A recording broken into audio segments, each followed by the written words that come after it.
You know, something really weird's been happening to some of my trees for about the past month or so. And I understand I'm not the only one around here who's had the same issue. Well, stick around and we'll dig a little bit deeper into this mystery. Come on, let's go.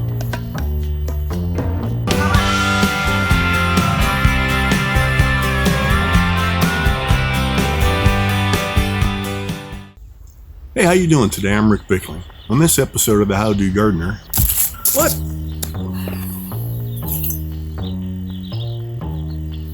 This is what we're going to talk about today. Now, this all started about a month ago when I noticed, really kind of an inordinate amount of branches falling out of a tree in the backyard.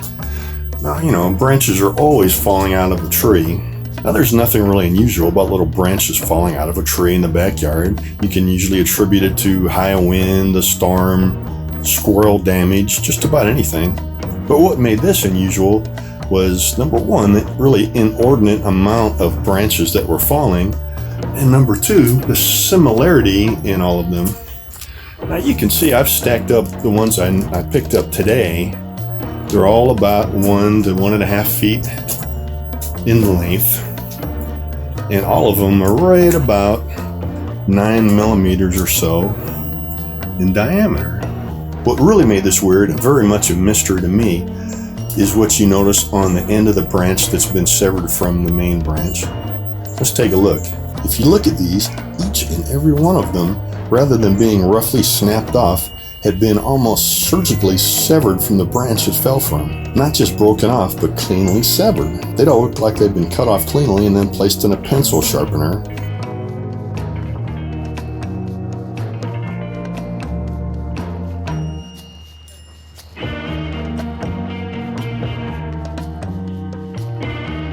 I mean, this just kept getting weirder and weirder. I had never seen anything like this before. What could it be? I don't know, was it aliens?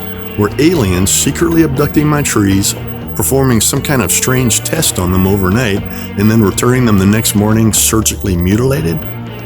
Maybe there was a berserk squirrel running around with a little tiny chainsaw cutting off branches to exact his revenge on me just for keeping him out of the tomatoes this summer. I hear it now. I think I hear it now.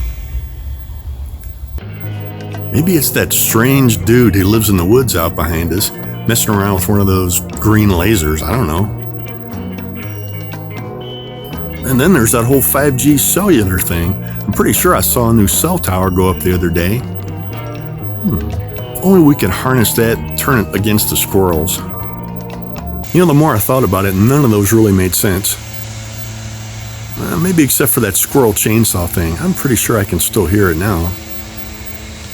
Well, when in doubt for a gardening question, I always check with my cooperative extension agency. It turns out the culprit in all of this is something called the Twig Girdler. Now, I had never heard of such a thing, and I didn't know if it was some kind of a distant relative of a beaver or a mountain lion or who knows what. But I'll show you a picture of it in a little bit. But first, let me tell you about it and what it does. Okay, so let's take a look at this culprit. It's called a Twig Girdler, and it's a small beetle. It's a member of the longhorn beetle family. It's about 1/2 inch long. It's kind of a mottled gray and brown in color, and it's got long antennae. So what happens is after mating, the female finds a branch tip that she can wrap her legs around.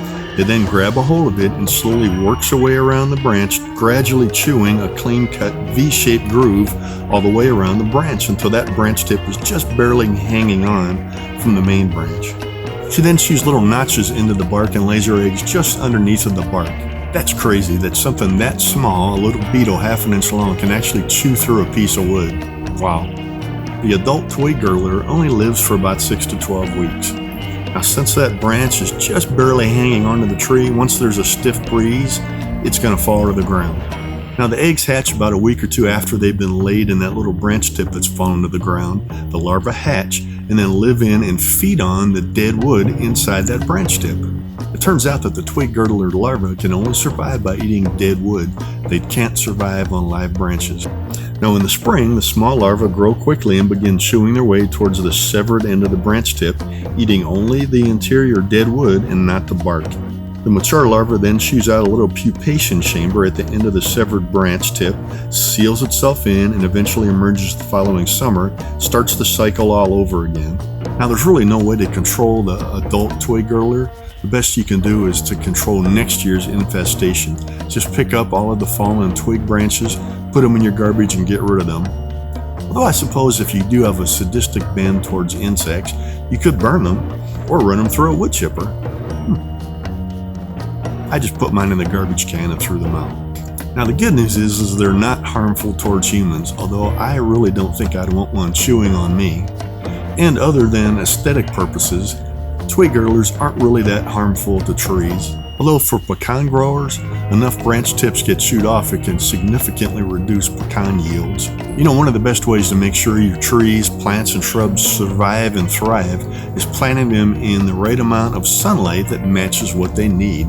Check out my video up here, and it's a great resource to help you determine how much light any given part of your yard gets. And then just check the little plastic tag that comes on all your plants and shrubs, and it'll tell you how much light it needs.